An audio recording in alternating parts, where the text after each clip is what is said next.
Hello, twisted humans. Do you find yourself wanting to know more about the latest murder, conspiracy, cult, or haunting? Then this is the podcast for you. I'm Alecia. And I'm Sierra, and this is Twisted and Uncorked.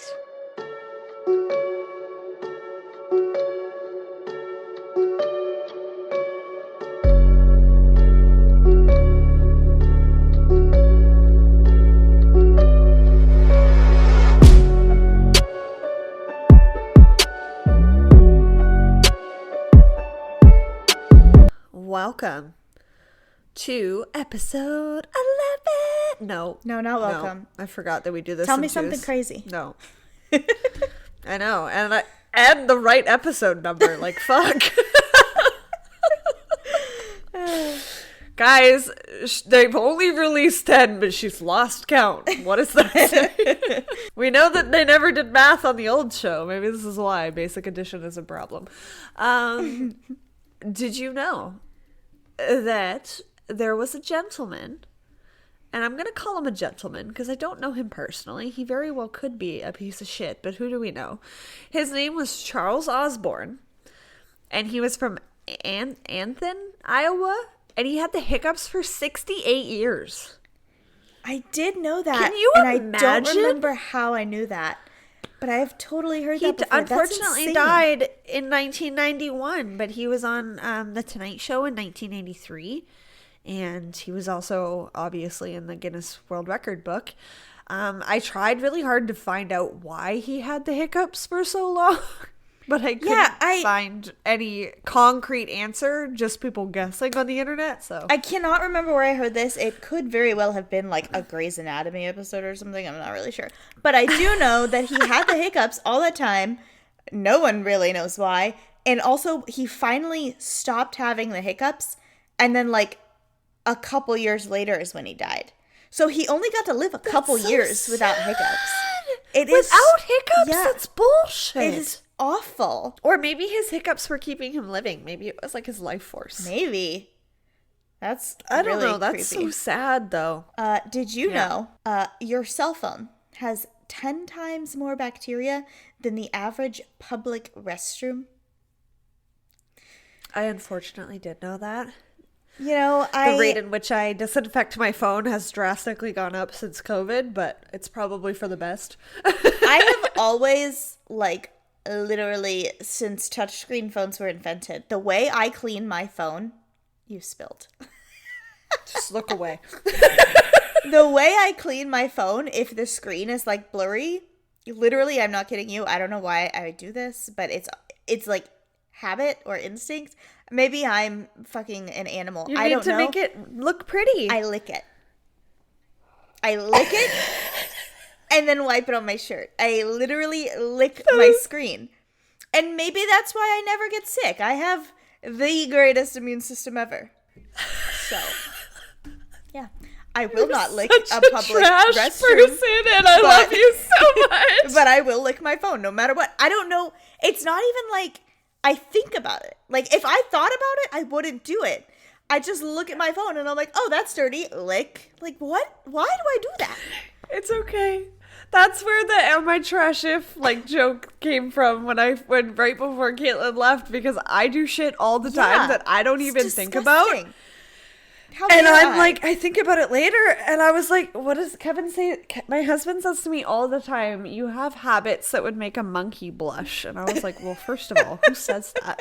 Second of all, get the fuck out of here. It's true, though. Like, at work even. Like, you just watched me, like, it's fine, rub it in. It's fine, there's no stain there. So, yeah, I gotta start acting more like a lady. We are disgusting, but we're disgusting together, and that's why you love us. And this is Twisted and Uncorked. That's the best intro I think we've ever had. Sierra licks her cell phone, guys. The cell phone that is 10 times more dirty than a public restroom. That just makes it so much worse. I want to say that women's purses and keys are right up there with the same amount of bacteria. Oh, yeah, I wouldn't doubt it. Basically anything that you take anywhere with you. Yeah. Because I remember as soon as I read that fact, I stopped leaving my purse on certain surfaces. And I was like, ooh. It's also like apparently bad luck or something to leave your purse on the floor. So I don't do that anymore. Why would you leave your purse on the floor? Like if you're at a restaurant or at a concert or something, you set it down under you. I did that all the way through university. Yeah, I used to do that. I mean, I used to do that like under your desk. Right, or at, you know, like the movie theater or something, you just set it down right under your feet. Yeah. Yeah, not anymore. What the hell? Bad luck. That's bad luck? Apparently. Yeah, but I don't want to hold it either. Well, now that there's Especially COVID, if it's been on the movie seat, no one sits floor, next to you. Sticky. So you just put it in the chair next to you. True. Thanks, True. COVID. Speaking of, I had to yell at a lady today at PetSmart because she was fucking on top of me. And I was like, can you take like 8 steps back? They have stickers on the floor for a reason. Yeah. She's like, I know, I was just looking at this dog tag. I'm like, you are next in line. You can wait. Yeah. That was me yelling, by the way. In this very I just calm, don't like confrontation. but evil voice. I don't like she didn't understand what was wrong with it. I'm like, you're the reason that there's 900 cases a day right now, lady. Get away from me. I don't want your COVID, whatever that looks like. What are you drinking over there? I am drinking, well, I was having a appetizer of a beverage, if you will. I'm actually drinking our wine for today with, okay, I was like, did you just rip the cork out with your fingers? No, it was already. I was like, wow, that's a party trick and a half right there. I don't need a bottle opener to open a corks. We are drinking Gallo Family White Zinfandel, which is a type of rosé. This specific wine I used to drink in high school. Sorry, Mom. And who am I kidding? She found the empty liquor bottles under my bed. And it was my absolute favorite. And then when I started working in the restaurant, it was one of the wines that we had. And so I would drink it after my shift all the time at the bar. So it just kind of became a staple for me. And then I started to actually really enjoy wine. And this one I find a little bit sweet now, but it's kind of like a little nostalgia for me. So is your bottle also this big? Yeah, I got the big bottle too. I could have gotten the 750. I couldn't find a smaller bottle. No, you never get the smaller bottle. Really? And maybe with some of my fun facts for today about rosé, you could make a face mask out of some of that wine. Huh? Okay, I'm excited now because I was like this is the only thing they have, the 1.5 liter. I was like, what the fuck am I gonna do with this much? I'm glad at least that this is sweet. I wasn't expecting this to be a sweet one for some reason. I haven't tried it yet. That's why I sent Sierra a text message about an hour ago, and I said she 8%, so drink water, because it's very easy to drink. It's kind of delightful, though, in my opinion. I'm currently drinking mine with a watermelon White Claw in it, which is why mine's not as deep of a petal pink as Sierra's is. Yeah, that's good. We're both rocking our twisted and uncorked wine glasses. Of course.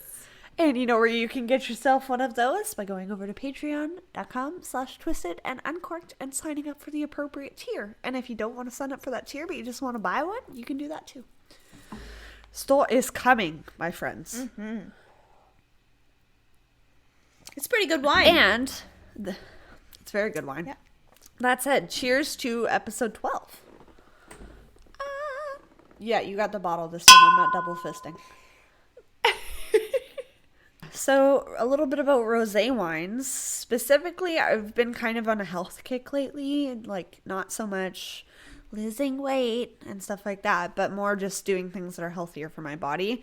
Mm-hmm. And the biggest argument in life, other than if coffee is good for you or not, is if wine is good for you or not. Mm-hmm. Now, everything is good or bad for you in moderation. It's easy you can overdose on literally anything you ever put into your body. However, wine does have some super cool health effects that I would like to share. So I have 10 little ones here for you. Awesome. So one, it lowers, no, just kidding. Sorry, these facts are specifically about rosé grapes too. Okay. So it gives healthy cholesterol levels. Rosé wine has polyphenols that help reduce bad LDL cholesterol, which is what can cause heart attacks and things like that. The alcohol present in rosé thins the blood and increases the good HDL levels. So all wines and alcohols will do this. However, it's only the rosé specifically helps lower your cholesterol. So fun fact. It helps lower heart problems, which goes hand in hand with the cholesterol. The antioxidants found in rosé help prevent heart problems by lowering a buildup of harmful cholesterol. So, again, lower risk of heart attacks, which is always a good time. It normalizes your blood pressure, also good. Another fact that I actually didn't know about wine at all is that it has various compounds with certain antioxidants that go hand in hand with the inflammatory properties in your body, so they kind of like work to balance out inflammation. Wow.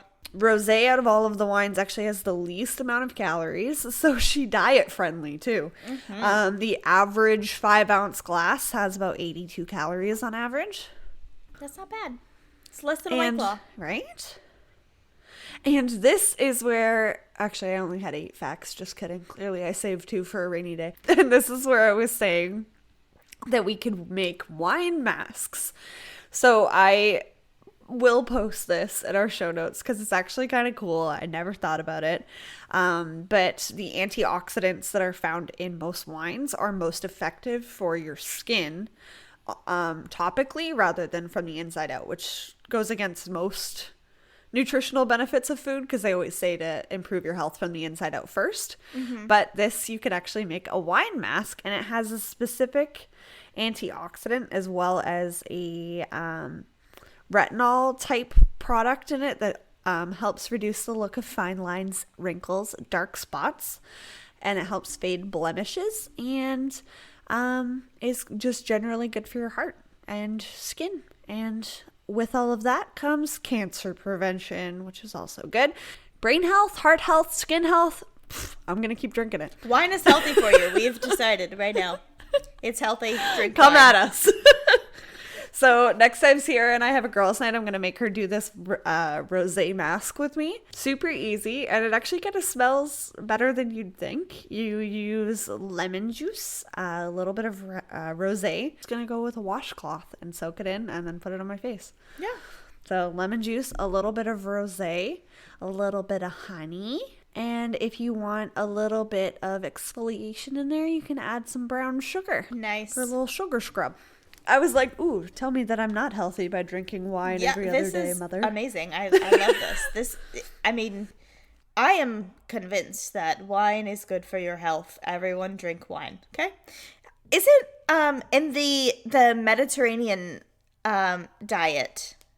Is what it's called, the Mediterranean It's considered diet. the most healthy, yes. And they have wine in one of their top food groups. Yep. Yeah, so 100%. Specifically, I trust them. I love it. I love it. So, yes, health is very important, especially right now. We don't want to bring up the C word, and no, I don't mean cancer in this one situation. I mean COVID. So, stay healthy, guys. Drink your rosés and pull up a chair for this crazy cult story. I'm so excited for your cult story this week. Do you know what I'm covering? No. That's why I'm so excited. Okay, so today I am covering Elyse Pahler. Who? Does that ring a bell at all? Maybe this next point will ring some more bells. So for my cult case today, I'm going to be telling you about the murder of Elyse Marie Pahler. She was murdered in 1995 by a bunch of loser bandmates that thought killing her in a satanic ritual would make their band famous. This is not ringing a bell. It's also the case that inspired the movie Jennifer's Body. Okay. I know that. Most people actually don't know. So I'm definitely adding that to our Patreon movie night list because I have never seen Jennifer's Body. I have never brought myself to watch it. Maybe it's my hatred of Megan Fox's terrible act. I just can't. I love she's Megan hot. Fox. I'd watch that all day long, but she can't act. Yeah, I she's guess beautiful. So.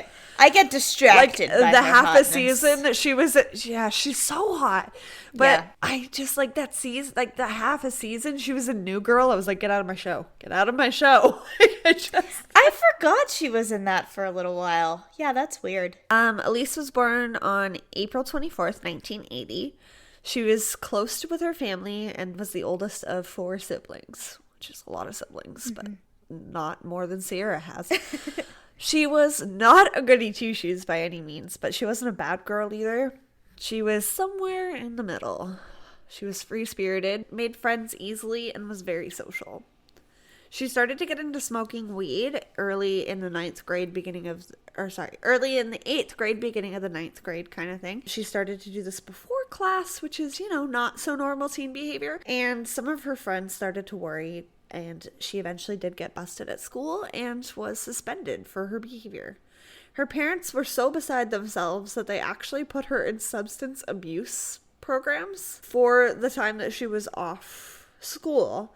But they were genuinely worried. They were like, what is going on? This isn't like you. You don't smoke weed before class. Like, what's happening in your life?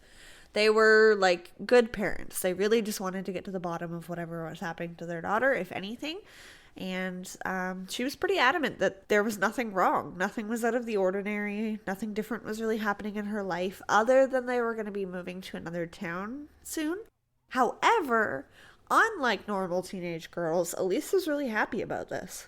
She was going to get to go to another high school, meet more friends.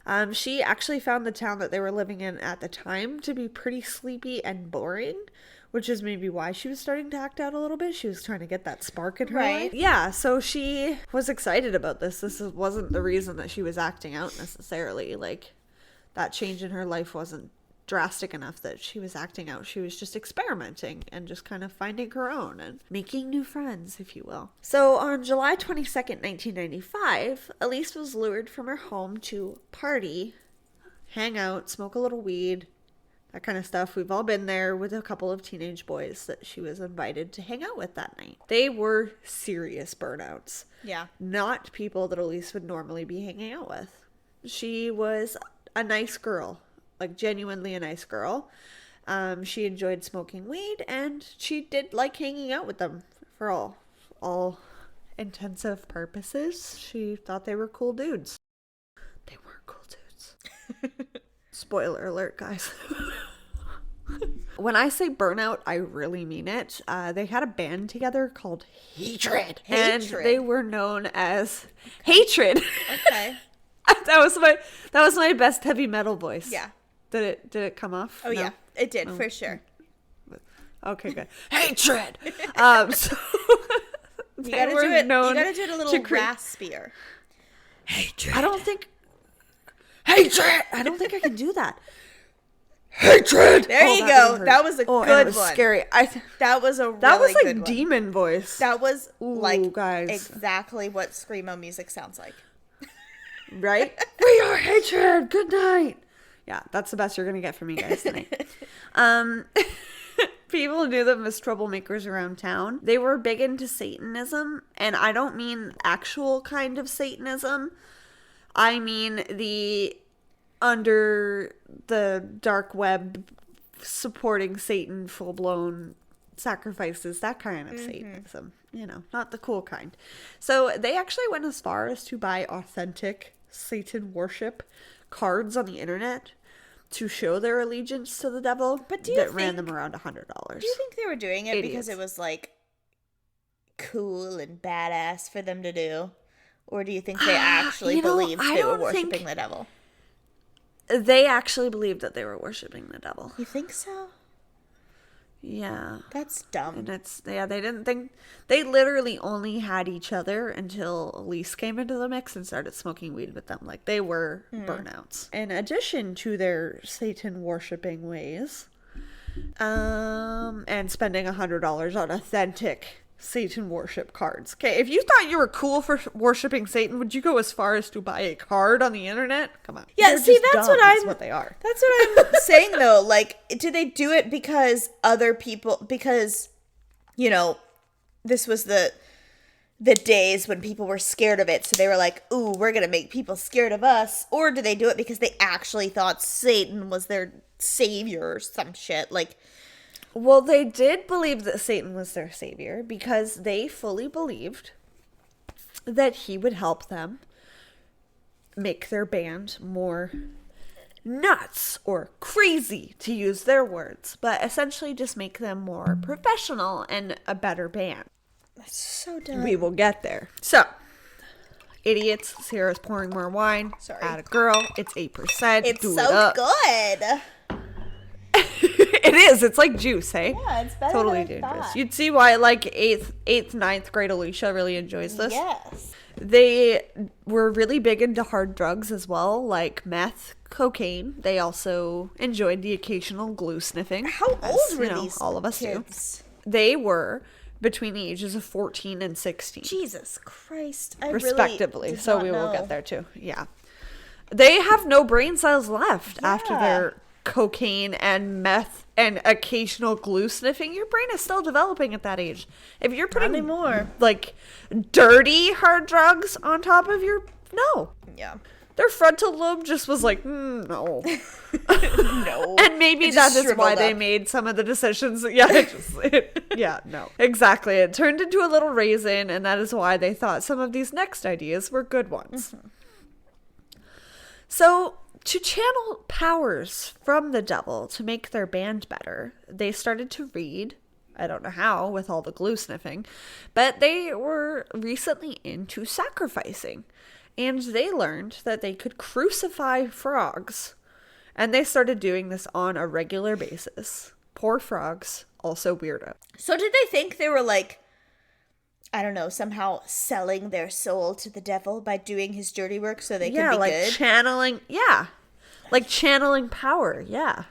Idiots. That's a conspiracy. So they're sniffing glue. They're, crucifying some frogs. And they start reading more and more about the nature of sacrifice and that the ultimate sacrifice is a virgin to the devil. And in order to get this ultimate power and to make hatred just the best band that it could be, they were going to need to sacrifice a virgin.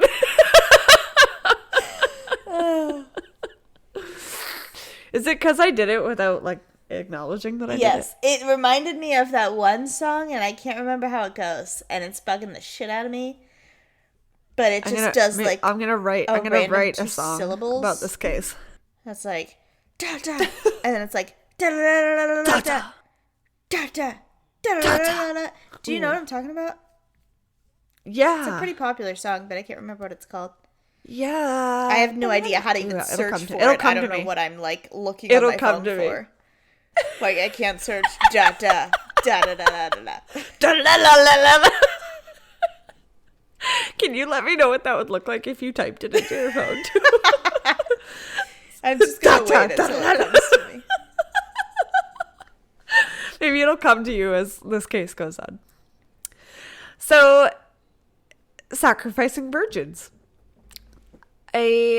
One of the boys, Joe, we will get to their full names and ages here shortly.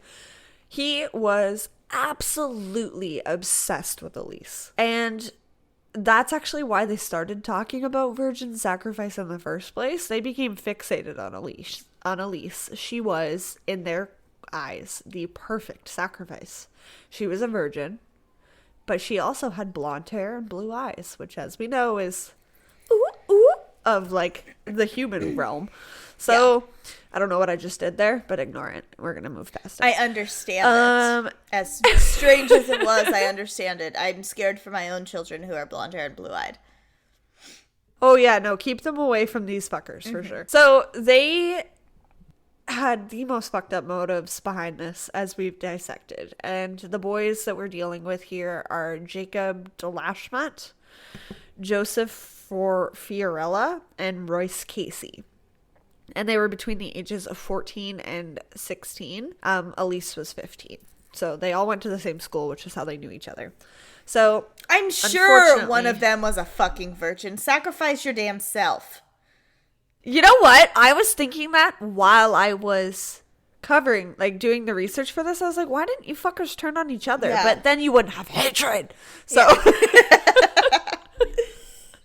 you'd be down one band member. That's true.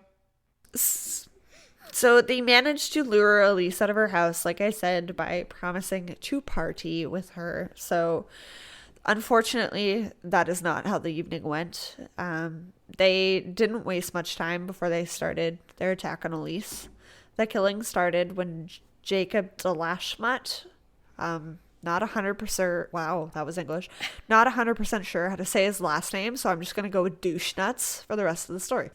He strangled her with the belt that he had slipped from his waist. Royce Casey held her down while Joe Fear, whatever, probably the virgin of the group, pulled a hunting knife from a sheath, which, who's carrying around a sheath?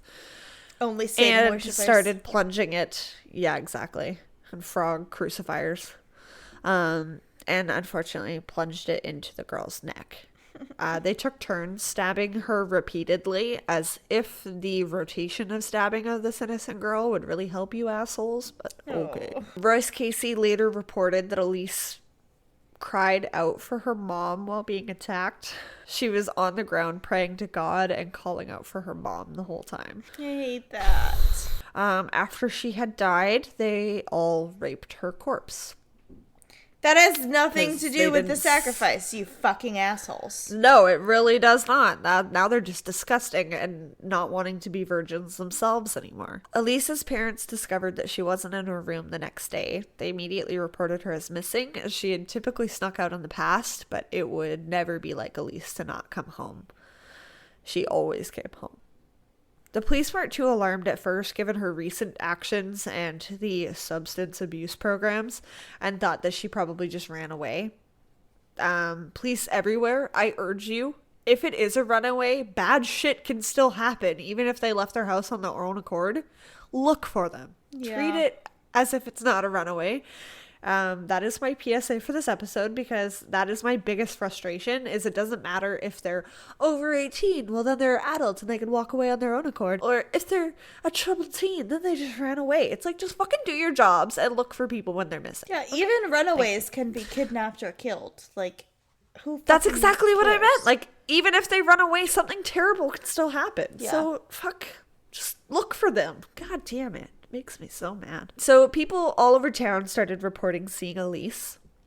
They weren't, though, because that's Yeah. we know Elyse has since been murdered. They were just seeing a lookalike because it was in the forefront of their mind. It was all over the news, and people had her face all over town. So, of course, they're going to keep seeing girls that they think look like her, reporting it to the police, thus creating this negative cycle of wasted time.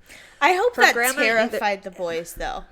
I hope they heard that Oh, someone I hope saw so, her too. and was like, and they were like, "Oh my god, Shit, we didn't really the kill her, man. ghost of her is back!" Like I hope they were fucking terrified. Oh, idiots. Yeah, that's a good point. I hope they were too. I hope they were praying to Satan that he didn't come for their ass. So her grandma was the person in her family that she was closest to. She was actually named after her grandmother.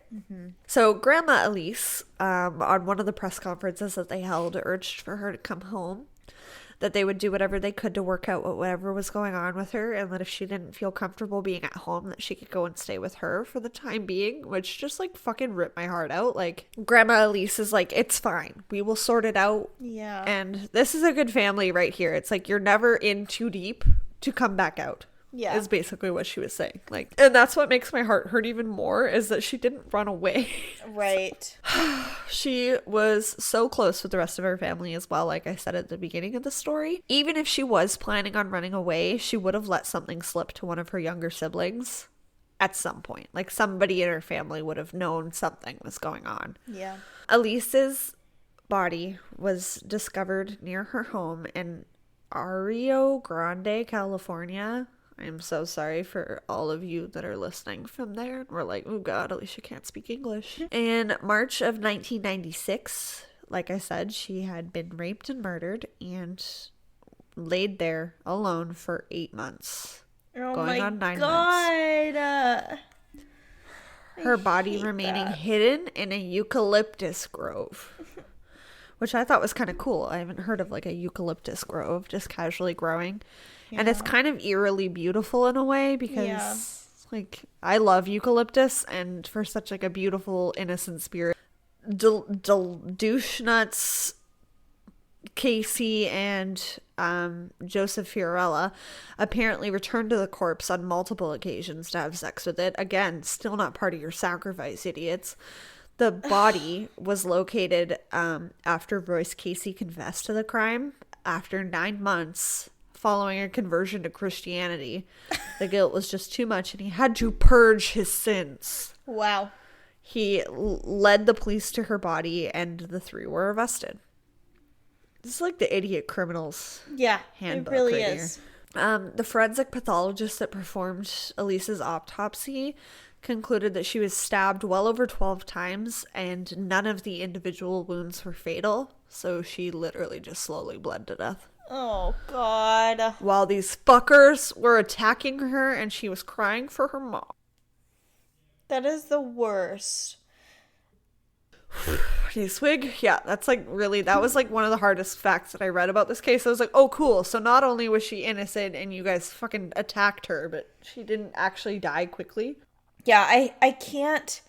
I really hate when the story mentions anything about a mom or a daughter, because as a mom with a daughter, it fucking kills me. Like, I don't know what I would do if this was my child.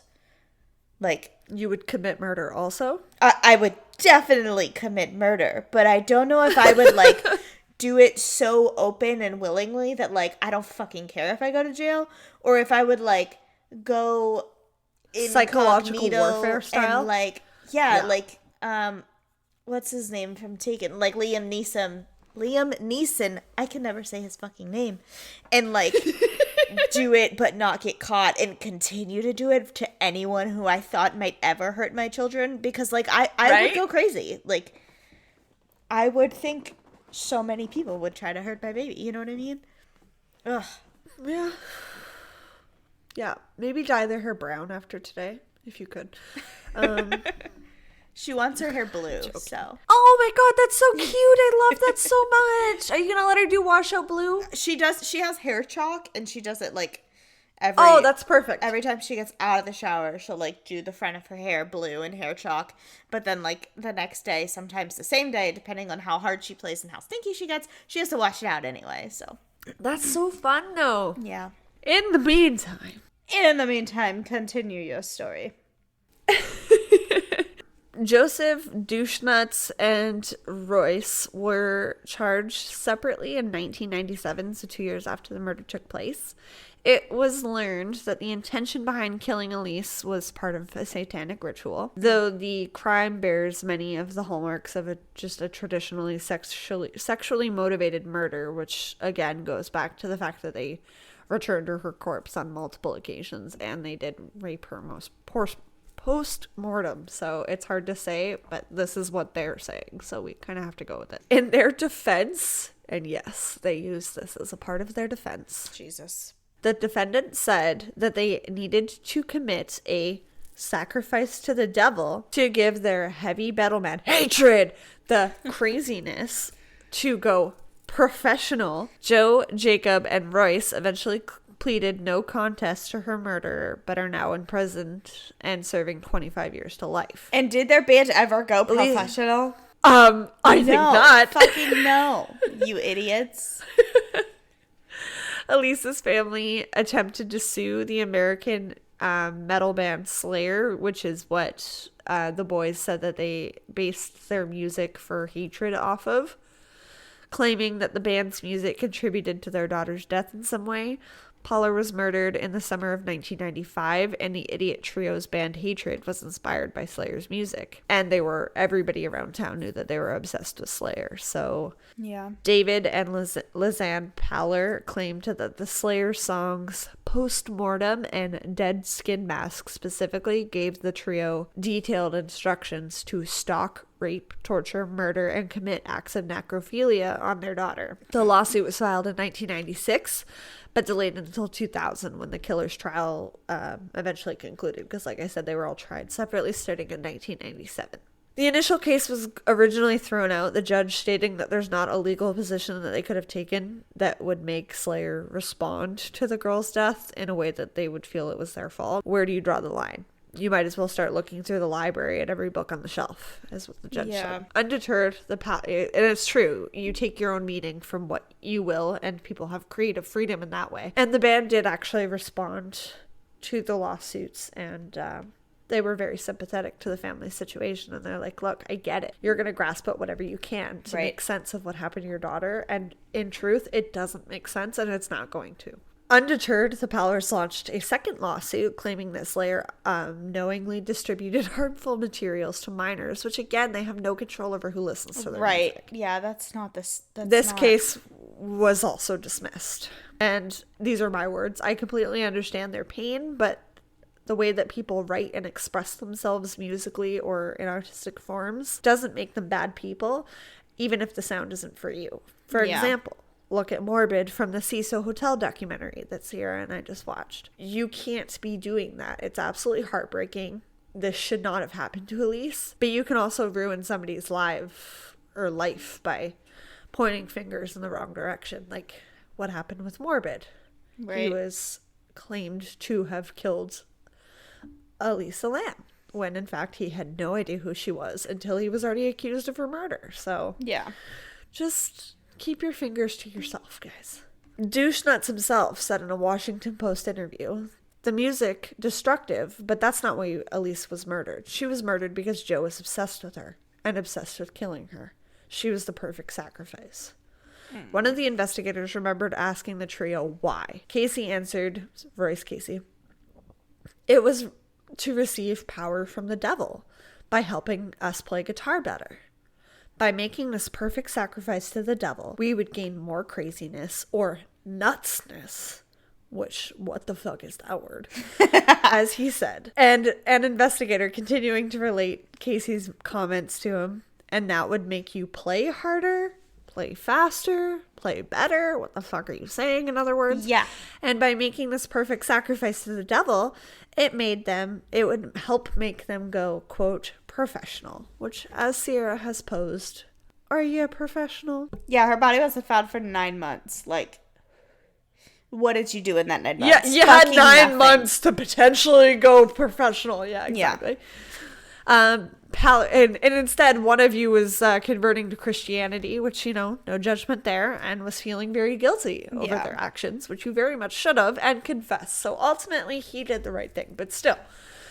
In the end, none of the pieces leading up to it were right, but you know what I'm trying to say. Yeah. Pahler's killing was plotted once before her actual death. Casey later confessed. Fiorella and Douche Nuts, as well as another teenager, so Royce Casey wasn't involved in this one at all, had nearly a year earlier carried out a plan to kill Elyse. In a similar plot, he told investigators that Douche Nuts, Joe, and this unnamed teen enticed Pahler from her rural Rio Grande. Yeah, that sounds right. Maybe. Rio Grande. And walked to a spot, nailed it, on the Mesa where there was a steep ravine down below. One of the boys pretended to slip down the ravine as a ruse to get Pahler to the bottom. The investigator was told. Douche Nuts, then tossed Williams. Oh, Williams is the third teenager, apparently. He gets a name in the quote, but I actually don't know what his real name is. A knife. The same one that was actually used in her killing. The other teen, however, just stood there, while Douche Nuts and Joe were saying, do it, do it, do it. Casey then reported, Elyse must have thought they were joking around and didn't think to report it. Because, all of our friends, I'm not blaming her, but I'm just saying, always be suspicious of people. Yes, Don't always. give them Trust the benefit of the doubt. No one. Trust no one. Swipe left. Taylor Tomlinson. 2019. It's a great quote. Okay? Casey also told prosecutors that the trio plotted to kill Pahler since she had blonde hair and blue eyes. Like I said, she was the perfect virgin and the perfect sacrifice to the devil. District Attorney's Office filed a motion to reimburse the State Victims Compensation Board, which had paid $34,871 to the Pahler family for funeral costs and counseling, like personal counseling for the family. The office also seeks to determine additional restitution based on the losses of wage to David Pahler. So specifically, the restitution was, So Assistant District Attorney Lee Cunningham said in the late 1990s, the California Department of Corrections and Rehabilitation was not collecting restitution in life sentence cases, which these guys had gotten 25 years to life. The restitution was included in the sentences of Casey and Douchenuts, but it was not included for Fiorella, the youngest of the three. So Joe Fiorella, the one that was obsessed with Elyse. The one who was probably also a fucking virgin. Virgin himself, yeah. He was just trying to save his own nuts from getting killed by douche nuts. Restitution has not been collected from any of them. According to the motion, the state appeal ruling from late 1997 ordered that the sentence for the crimes involving injury to the victim must include an order of restitution, and if omitted, the sentence must be modified. So they never got this, so thus they're going to modify it. David Pahler wrote that he was unable to work between the years of 1995, so the year that Elyse, his daughter, was murdered, to the year 1998, and was forced to seek mental health counseling. This is a quote from David. For many months, we suffered through the nightmare of not knowing what happened to Elyse, Pahler wrote. When her body was finally discovered almost 9 months later, and that we learned she had been barbarically murdered, we were consumed with grief. Although the defendants received prison sentences ranging from 25 years to life, it didn't seem to ease the horror of what they'd done to my daughter. The pain of losing my child and knowing that she suffered will never leave me. Which is true. Like, it's fucking horrible. It's so sad. So I get the actions of her parents of, like, trying to sue Slayer and for lack of a better word, they're grasping at straws to understand what happened. And the truth is, these guys are idiots and they're not going to understand. Other than the fact that they understand that they're idiots and that they were falsely led to believe that something would happen based on a certain belief, and it didn't. And I really do hope that they know that. I mean, Royce Casey did confess to the murder and ultimately led to bringing them all down. However, that doesn't take back the fact that an innocent loss of life had been committed, and her family still lives on trying to make sense of this. So Pahler said that prior to his daughter's murder, he was making between $75,000 a year and $120,000 a year. I wish. Make half that. As a general contractor. Following the murder, David was unable to keep working and lost out on a total of, during that period of time that he stated, on a total of $520,000 in profits from a project that he had been hired to work on during that period because he was an independent contractor. Unable to earn income, Pahler wrote that he went on welfare, and the family actually did end up losing their home, which is really sad. And remember that Elyse was 15 at the time of her murder in 1995. She was the youngest of 4 siblings. So he still had other young kids to take care of. Yeah, that's the worst. It's heartbreaking. Absolutely heartbreaking. The mental anguish from his daughter's murder continues to plague him. In 2014, so years later, he was involved in a road rage incident that was spurred by post-traumatic stress disorder, and according to the police report, Pahler was cut off in traffic, followed the vehicle to a nearby parking lot where the vehicle stopped. He allegedly opened the car's door and pulled the driver out by his shirt collar. Nothing else is mentioned on what happened here, but he was charged with battery, which was ultimately dismissed, and he pleaded no contest to the misdemeanor vandalism. He received a probation period, a $500 fine, and was ordered to take anger management classes. He told the Tribune at the time that his PTSD caused him to have anger issues and that he still struggles with it. So you don't realize, fuckers, how far your actions go. Yeah. Last couple points here. So this is new information that I was able to get. As new as I was able to get, I'll explain in a second here. So Casey, Douchenuts, and Fiorella are serving their sentences at separate prisons.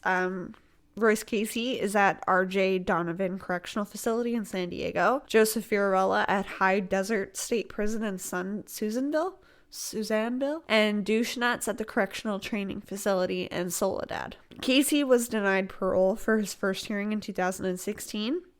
He did go for parole again in June of 2021. He will be going for parole again in June of 2021. So in like 3 months here. According to the Department of Corrections, that is. Obviously, with the effects of COVID-19, that could be waived or changed or moved or whatever. Yeah.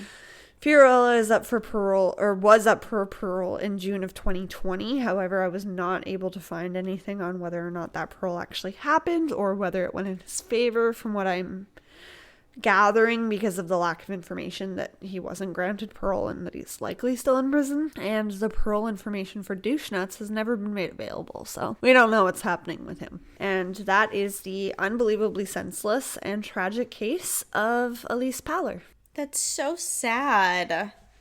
I knew that Jennifer's body was based on some sort of real experience. Really I didn't know it was murder. that. Yeah. Yeah, that's upsetting. Sad. Like, it's so senseless. And then, like, just hearing the aftermath of her family is heartbreaking. Like, her siblings and her parents lost their home because they were so, like, no. Guys, I will be the first to tell you. Here, mark my words. March 30th, 8:27 p.m. Pacific Standard Time. You are not going to become professional by sacrificing a virgin to the devil. Never. Live your own life. Focus on that. It's hard enough. Trust me. Adulting is hard. It's hard enough when you're not in prison. So just do what you can to stay out of there. Right. Don't sacrifice people. If you still want to listen to our show, which we really hope you do. Please do. After that tragedy. Hopefully I added enough comic relief with my mispronunciations of every Spanish town in California. And douche nuts, because, you know, he didn't deserve to have his last name said correctly. Yeah. So, yeah, guys. Please, if you like the show, remember to rate, review, and subscribe so Sierra and I can keep doing this and keep gaining some twisted humans and bringing our creepy stories to everybody's ears. Also, quick PSA about Canada. Our listeners in the UK have officially passed the amount of listeners that we have in Canada. Guys, I am half this podcast. What the fuck? Come on. We gotta represent Canada over here. And I'm meaning that as a joke because I'm Canadian. I love all of our listeners. The fact that we have that many listeners in the UK is really cool. Welcome. Yeah. Hello. So, yeah. If you like the show, if you could please leave us a rating review. I saw our download stats from this last month. 193 of you downloaded it on Apple Podcasts. I'm looking at you. Hi. Leave that 5-star. Yes. Leave us an inappropriate emoji. We want it. We do. We want the inappropriate emojis. You screenshot that review and email it to us at twistedanduncorked@hotmail.com or at twistedanduncorked@gmail.com. We'll send you stickers. You can't have a YouTube account without a Gmail, guys. We had to get both. And just an added note, if you prefer to watch instead of listen, we have a YouTube account where you can watch Sierra hunt the gnat in her podcast studio in this episode, as well as all of my angry facial expressions, because I was told at work today that I am very expressive. So very I don't know what that means, if it's a bad thing, if it's a good thing, but it is what it is. So we love you guys lots. Thank you so much for supporting the show and listening. And if you have a suggestion for anything you want to hear us cover, please send that our way too.